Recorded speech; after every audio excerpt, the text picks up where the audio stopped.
COVID-19 has impacted us personally, socially, and spiritually.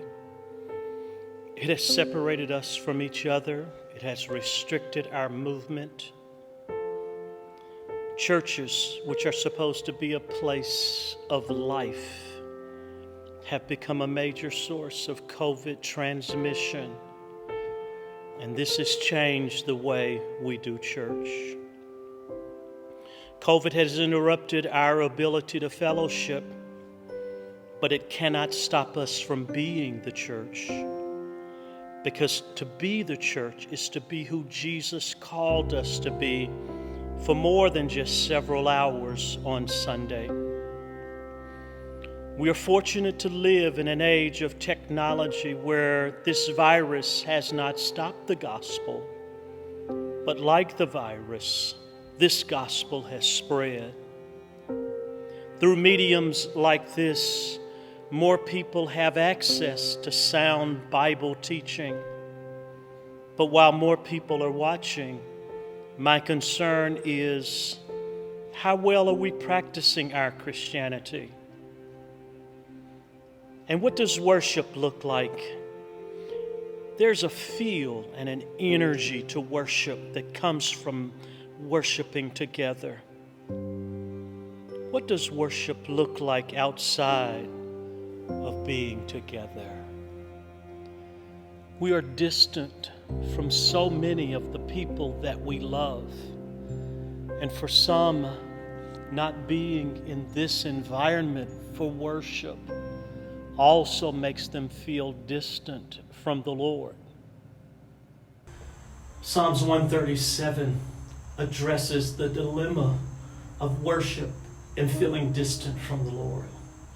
The question is asked in that verse, how shall we sing the Lord's song when we're in a strange land?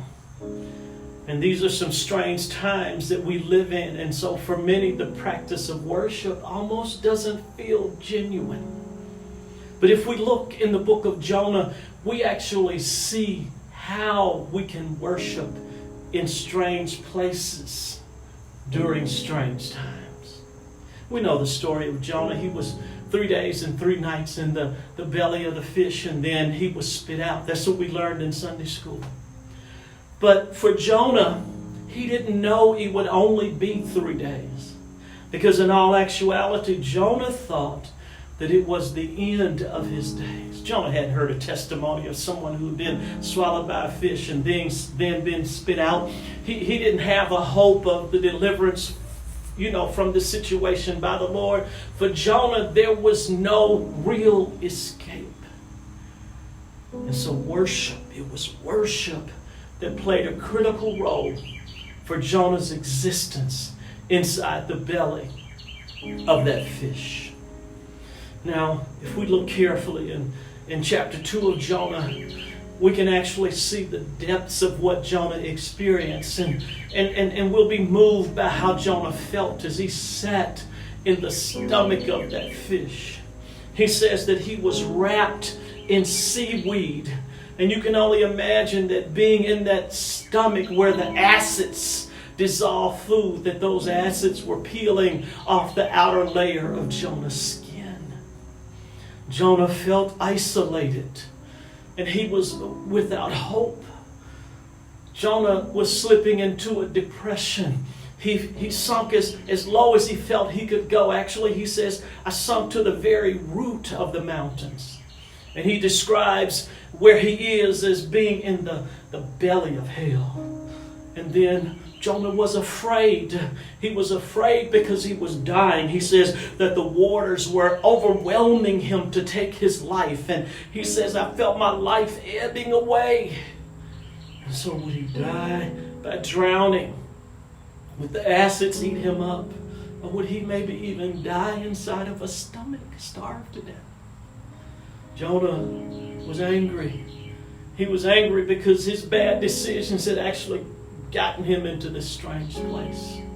Jonah felt guilty because his decisions had also put other people in danger when he was on that ship and God threw a storm at them other people's lives were threatened as well. Jonah was sad because God had driven him from his presence.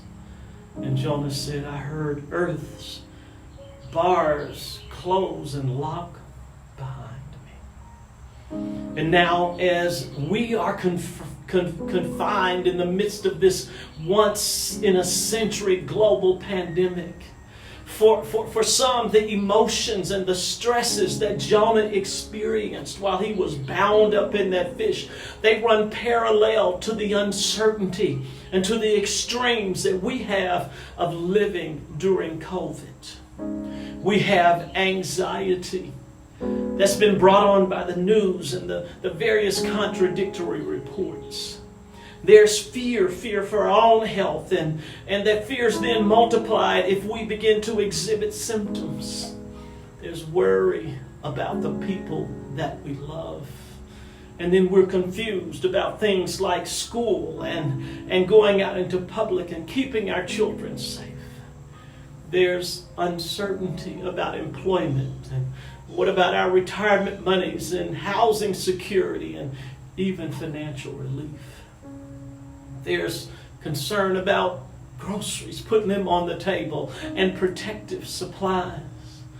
People are experiencing deep loneliness because they're separated from their family and their friends. And so many are falling into depression because of the isolation and the helplessness and the hopelessness and the sadness. Because the longer this lasts, the more difficult this is.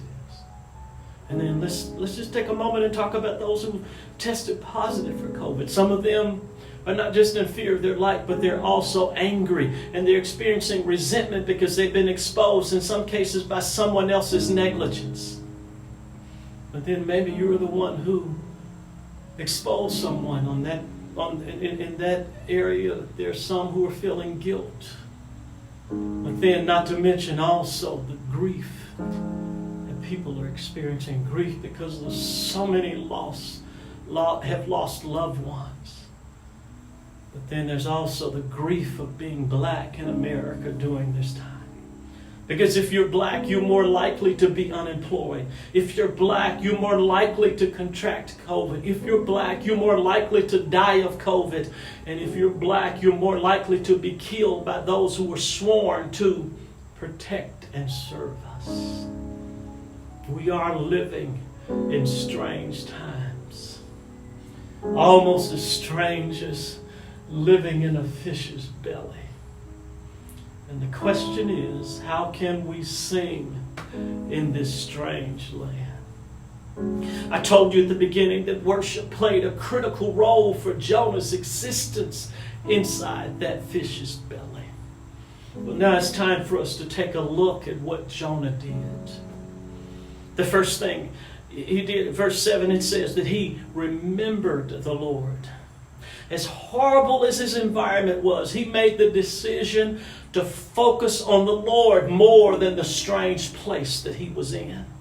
His thoughts and his memories leaned in to the grace of God. And so the question for you is, where is your focus? And then in verse 9, Jonah made this statement. He said, I will sacrifice to you. Now, sacrifice is a form of worship in itself. And it puts value on your relationship with God, because what you do is you go and you get your very best animal and you bring it and you slaughter it and you put it on the altar. And it's because you're saying to God that my relationship with you is more important than anything I have. And your worship is putting God first. And so here's Jonah in the belly of that fish saying, I will sacrifice. But he doesn't have anything to put on the altar. So this is when Jonah got the revelation of what worship really was. Jonah didn't have an animal. Just like you and I, we don't have a choir. We don't have a praise team. We don't have anyone to lead us in worship. And as difficult as it was for Jonah, in spite of all of that, he was determined to worship. For some of us, it's hard to worship because we've tied our worship to God's performance. And we've asked the question, well, what do I have to worship about living in this strange place? Or we've tied our worship to buildings, or we've limited it to music. But worship is not about what God is doing for you. It's about His worth.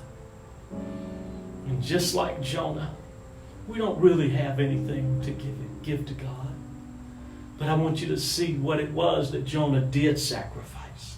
He says, I'm going to offer a sacrifice. And then he says in verse 9, with my voice. This actually makes me think of Job. You know the story of Job. He had lost everything. He had lost his children. He had lost his money. He lost his health. But Job determined to use his voice. Here's what Job says. He says, the Lord gives and the Lord takes away. Blessed be the name of the Lord. And so when we bless God, that word bless actually means to worship Him. It means to open our mouths and to ascribe greatness to Him. So if you have a voice, use it. But use your voice beyond asking Him for something. Even use your voice beyond thanking Him. But use your voice to bless Him. Because that is the beginning of worship. What God has done for us, yes, it causes thanksgiving. And yes, it does strengthen our faith. But worship is when we can celebrate Him for who He is, even if He hasn't done anything for us. Even if no one is leading us to worship. Even if we're in a strange place, or in a strange land, or in strange times. When we learn to worship Him, not because He did, but because He is the I Am. That's when our worship will truly connect us with God. And we need that connection now more than ever. And so I'm not teaching you this today to promise you that if you worship, that you'll get out of your strange land, or even that He will deliver you. I'm teaching you to tell you that even in your strange land, and even if He doesn't do for you what you want, even if He doesn't bless you, you can still use your voice to bless Him, because He's worthy of your worship, even in a strange land.